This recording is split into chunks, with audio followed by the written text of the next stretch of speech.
இப்படியான இந்த இயற்கை அனர்த்தங்கள் உண்மையிலே இது அல்லாஹ் தாரது தானே.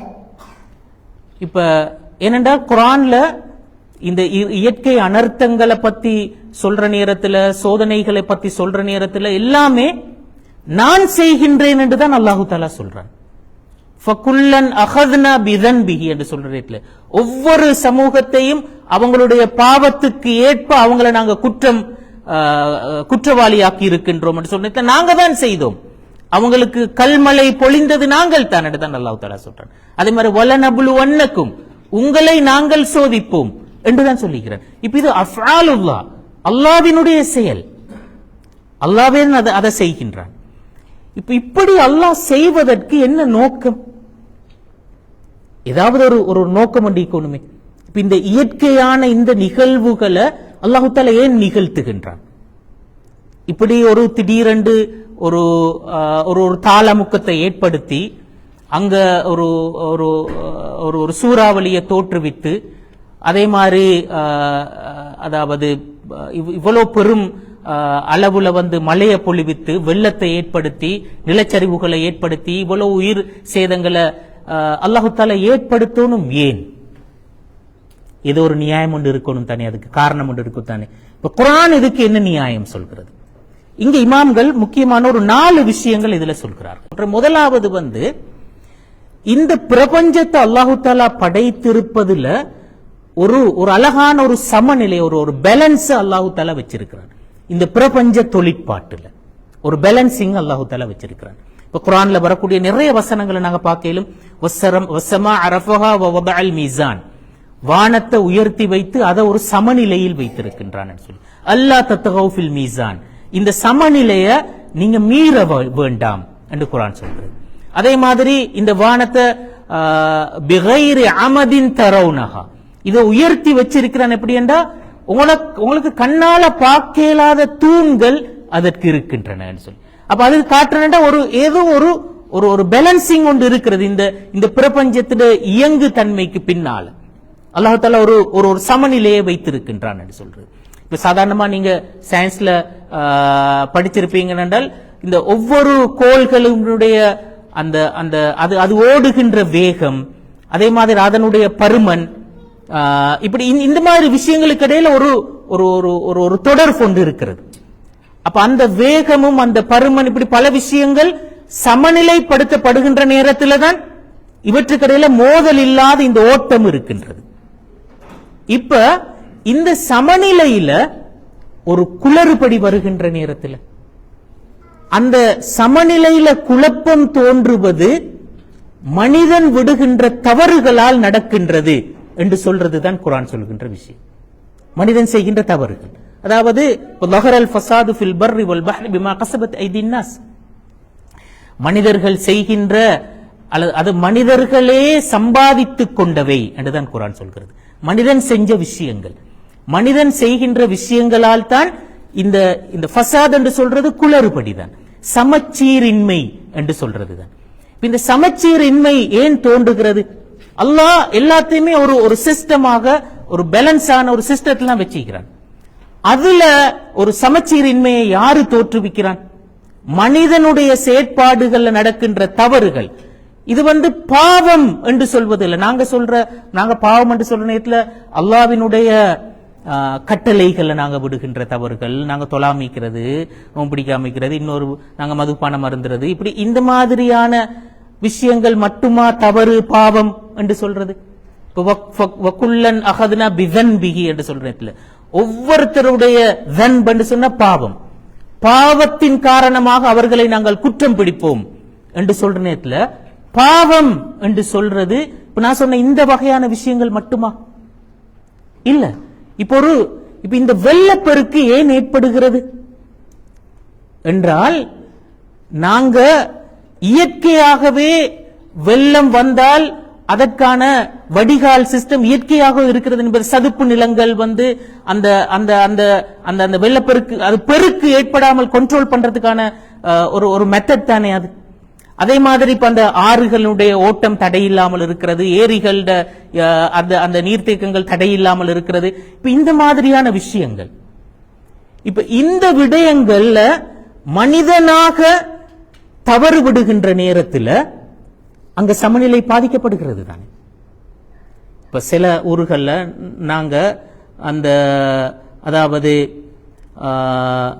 அந்த நீர் ஓடுறதற்கே வழி இல்லாமல் ஆறுகள் மறைக்கப்பட்டிருக்கின்றன தானே. அப்ப வெள்ளப்பெருக்கு ஏற்படுறது தவிர்க்க இயலாத ஒரு விஷயம். இப்ப நான் இந்த நிகழ்வுக்கு பிறகு நடந்த ஒரு ஒரு ஒரு டிஸ்கஷன் ஒன்றுல பார்ட்டிசிபேட் பண்ணேன். அதுல மிக முக்கியமான ஒரு ஒரு ஒரு விஷயம் என்னென்றால், ஏன் வெள்ளப்பெருக்கு இவ்வளவு அதிகமாக வருகிறது, குறிப்பாக இந்த இந்த இந்த கொழும்பு, இந்த கம்பஹா போன்ற இந்த பகுதிகளில் வெள்ளப்பெருக்கு வருவதற்கான காரணங்கள்ல மிக முக்கியமான ஒன்று சதுப்பு நிலங்கள் இல்லாம போயிருக்கிறது. எத்தனையோ விகிதம், கிட்டத்தட்ட 50 வீதத்துக்கு கிட்டிய சதுப்பு நிலங்கள் இப்ப சதுப்பு நிலங்களா இல்ல. அப்ப நீருடைய ஓட்டத்துக்கு தடை ஒன்று இருக்கிறது, ஒரு சுமூகமான ஓட்டத்துக்கு தடை ஒன்று இருக்கிறது. இப்படி எத்தனையோ பிரச்சனைகள் இருக்கின்றன.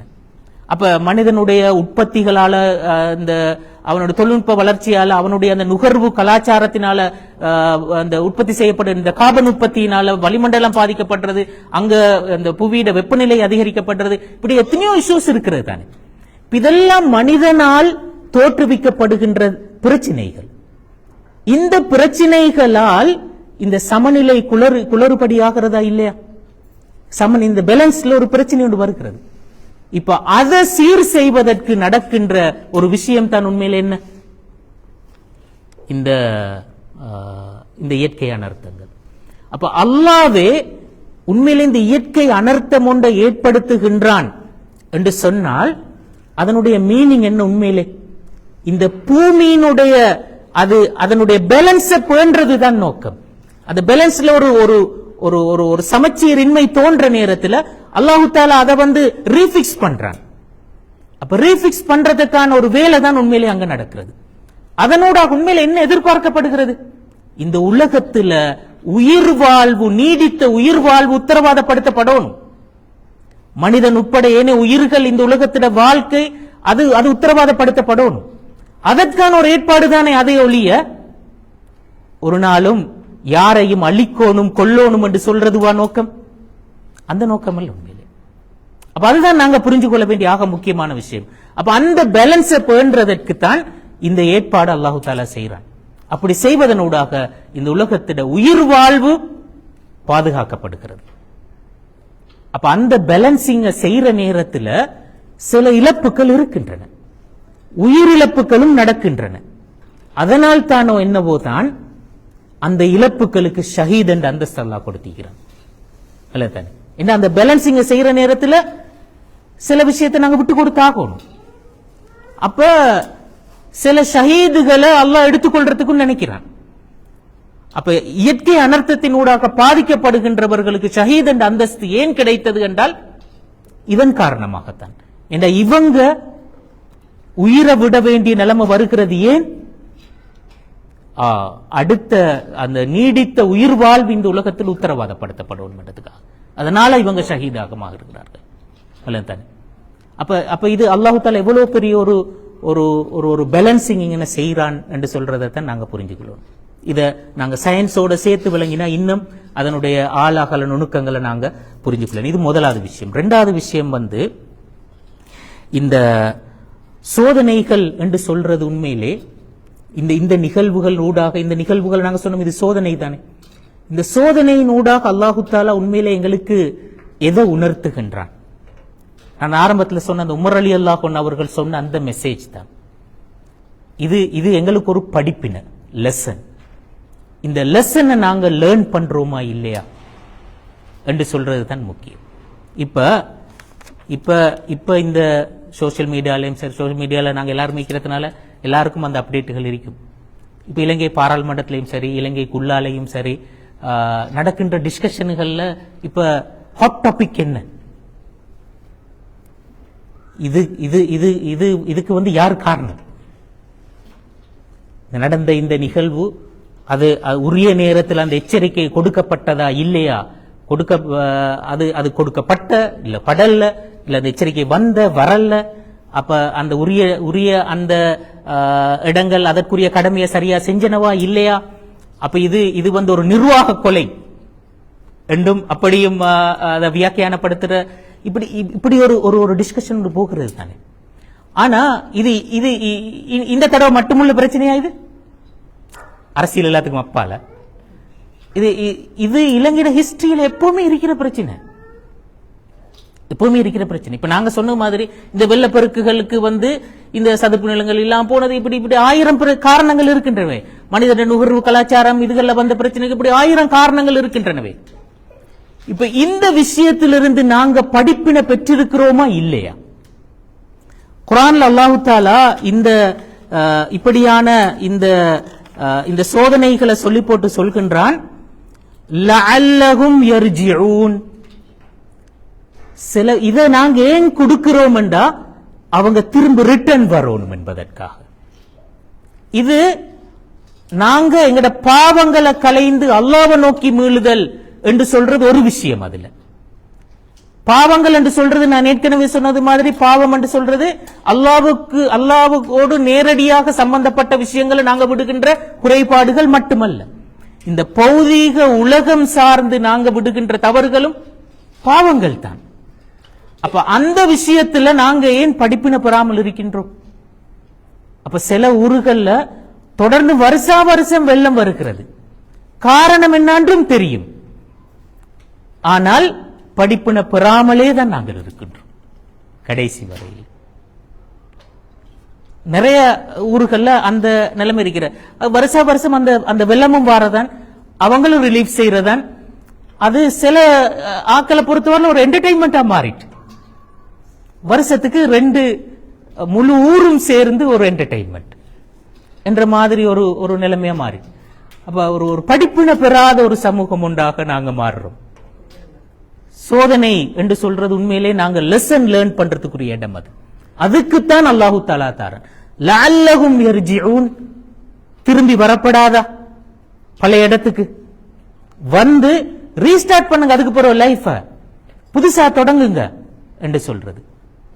அந்த இடத்துக்கு வாரில்லை. நாங்க ஒரு இடம் போயிட்டோம், போன இடத்திலே நின்று கொண்டு அங்கிருந்து அந்த பிரச்சனையை எந்த நாளும் எதிர்கொண்டு இருக்கிறோம். அப்ப அல்லாஹ் ஒவ்வொரு தடவையும் எங்களுக்கு ஒரு அனர்த்தத்தை தந்து தந்து தந்து யோசிங்க யோசிங்க என்று தான் சொல்றான். நாங்க யோசிக்காம இருக்கின்றோம். அப்ப உண்மையிலே இந்த சோதனை, இந்த அனர்த்தம் என்று சொல்றது நாங்க லெசன் லேர்ன் பண்றதுக்கான ஒரு விஷயம். அது ஒரு பனிஷ்மெண்ட் என்றதை தாண்டி எங்களை சீர்திருத்திக் கொள்வதற்கு, மீள ஒழுங்கமைத்துக் கொள்வதற்கான ஒரு வாய்ப்பாகத்தான் அல்லாஹு தஆலா அதை எங்களுக்கு தராது. 2வது விஷயம். 3வது விஷயம் வந்து உண்மையில இந்த அனர்த்தங்கள், இந்த சோதனைகள் இவற்றில் அல்லாஹு தஆலா எங்களுக்கு இதுல ஒரு தர்பியத்தையும் வச்சிருக்கிறான், இதுல ஒரு ட்ரைனிங்கையும் வச்சிருக்கிறான். குர்ஆன்ல 2 முக்கியமான இந்த சோதனைகளை, இந்த அனர்த்தங்களை பத்தி பேசுற இடத்துல 2 முக்கியமான சொற்பிரயோகங்கள் வருகிறது. ஒன்று வபஷ்ஷிரிஸ் சாபிரீன், பொறுமையாளர்களுக்கு நீங்க சுபசோபனம் சொல்லுங்க சொல்லி. இன்னொரு இடத்துல வருகிறது லஅல்லஹும் யப்ரஊன் என்று சொல்லி. அதாவது இந்த நிகழ்வுகள் எங்களிடத்துல எதை ட்ரெயின் பண்ணணும்? பொறுமையை ட்ரெயின் பண்ணணும். இழப்புக்கள் என்று சொல்றது எங்களுக்கு ஒரு இழப்பு வார நேரத்தில் நாங்க இழந்து போற முதலாவது விஷயம் என்ன? பொறுமைதான். அதைத்தான் நாங்க இழந்து போறோம். பொறுமையை இழந்து போற நேரத்தில் தான் நாங்க மனதளவுலையும் பெரிய அளவுக்கு பாதிக்கப்பட்டோம். இப்ப இந்த மாதிரியான அனர்த்தங்களுக்கு பின்னால நிறைய ஆக்களுக்கு இந்த உளவள துணை ஆலோசனைகள் தேவைன்னு சொல்லுவார்களே, அப்படியான ஒரு பெரிய முயற்சி ஒன்று நடக்கிறது. நிறைய பேர் உண்மையில அதுல மைண்ட் பெரிய அளவுக்கு அப்செட் ஆகி இருப்பார்கள். அப்ப அதுக்கு மிக முக்கியமான காரணம் இந்த பொறுமை என்று சொல்றது. அப்ப குர்ஆன் சொல்கிறது என்னன்னா, உங்களுக்கு இந்த பொறுமையை ட்ரெயின் பண்றது என்று சொல்றது இதுல மிக முக்கியமான ஒரு நோக்கம். அப்ப இந்த சோதனைகள் பத்தி பேசுகின்ற எல்லா இடங்கள்லையும் கடைசியாக இந்த பொறுமையை பற்றி குர்ஆன் பேசி இருக்கிறது. அப்ப இது இந்த தர்பியத் இதற்கு பின்னால் இருக்கின்ற ஒரு முக்கியமான நோக்கம். அடுத்து இன்னொரு விஷயம் குர்ஆன்ல சொன்ன இந்த யப்ரஊன் என்று சொல்றது. பரஅ என்று சொல்றதனுடைய கருத்து உண்மையிலே நாங்க எந்த அளவு தூரம் இந்த கெஞ்சி பணிந்து அந்த இறைஞ்சி கேட்கிற ஒரு இடத்துக்கு வாரும், கெஞ்சி கேட்கிற ஒரு இடத்துக்கு வாரும், பணிந்து போற ஒரு இடத்துக்கு வாரும். அப்ப நாங்க நான் தான் எல்லாம் என்று அந்த இருமாப்பு கொள்ளுகின்ற அந்த இடத்திலிருந்து கீழே இறங்கி வரணும் என்று சொல்றது. அது அது அந்த அந்த ட்ரைனிங் எங்களுக்கு தாரதுதான் உண்மையிலே இது. இது இது மூன்றாவது விஷயம். நாலாவது நோக்கம் இதுல என்னண்டா, இந்த கொரோனா வந்த நேரத்தில் ஒரு ஒரு பிலோசபர் தெரிகிறார், மொரோக்கோவை சேர்ந்த ஒரு பிலோசபர் முகமது துல்லாபி என்று சொல்லி. அவர் ஒரு இன்ட்ரெஸ்டிங்கான ஒரு விஷயம் என்று சொன்னார். என்னண்டா, இந்த அனர்த்தங்கள் தொற்று நோய்கள் உலக வரலாற்றில் நிறைய சாம்ராஜ்யங்களை வீழ்த்தி இருக்கின்றன. புதிய ஒரு தலைமுறை தோற்றம் பெறுவதற்கு அவை காரணமாக இருந்திருக்கின்றன என்று உலக வரலாற்றில் நாங்கள் காணுகின்ற ஒரு அடிப்படையான உண்மை. குர்ஆனும் அந்த உண்மையை சொல்கிறது. இந்த அனர்த்தங்கள் எங்களுக்கு ஏன் வருகின்றன என்று சொல்கின்ற நேரத்தில் ஒரு குறிப்பிட்ட ஒரு தலைமுறை மாறி நாங்க புதிதாக சிந்திக்கின்ற ஒரு இடத்துக்கு இன்னொரு ஒரு பேரடைம் ஷிஃப்ட் ஒன்று நடக்கிறது. அப்படி ஒரு தல மாற்றம் ஒன்றுக்கான ஒரு காரணமாக அமைவதுதான் இந்த அனர்த்தங்கள் என்று சொல்றது. அப்ப நாங்க இந்த வரலாறு எடுத்து பார்க்கிற நேரத்தில், முன்னைய சமூகங்கள் அழிக்கப்பட்ட வரலாறு எடுத்து பார்க்கிற நேரத்தில், ஒரு சமூகம் அழிந்து போனதற்கு பிறகு அடுத்து வந்தது நல்லாகத்தான் இருந்திருக்கிறது. அதனால தான் குர்ஆன் சொல்றது ஐயுக்கும் அஹ்சனு அமலா. ஏன் இந்த சோதனை வருகிறது என்றால், அடுத்து சிறந்த செயற்பாட்டை நோக்கி நாங்க போகணும் என்று சொல்றது. அப்ப இந்த சோதனை எங்களை மனித சமூகமாக நாங்க ஒரு இருக்கின்ற நிலைமையிலிருந்து நல்ல ஒரு நிலைமைக்கு போகணும் என்றதுக்குத்தான் எங்களுக்கு அது சோதனை வருகிறது. இந்த அனர்த்தங்கள் வருகின்றன. அப்ப இந்த முழு மனித சமூகத்திலேயும் ஒரு பேரடைம் ஷிஃப்டுக்கான ஒன்றுதான் இது. அப்ப இந்த நோக்கங்கள் எல்லாம் வச்சு பார்க்க நேரத்தில் நாங்க புரிஞ்சு கொள்கின்ற விஷயம் என்ன, இது எந்த அளவு தூரம் எங்களுக்கு இது தீங்கான ஒன்று அல்ல, எங்களுக்கு நன்மையானது தான், நீண்ட கால நன்மையான ஒரு விஷயம் தான் என்று சொல்றதை தான் நாங்க புரிஞ்சு கொள்றோம்.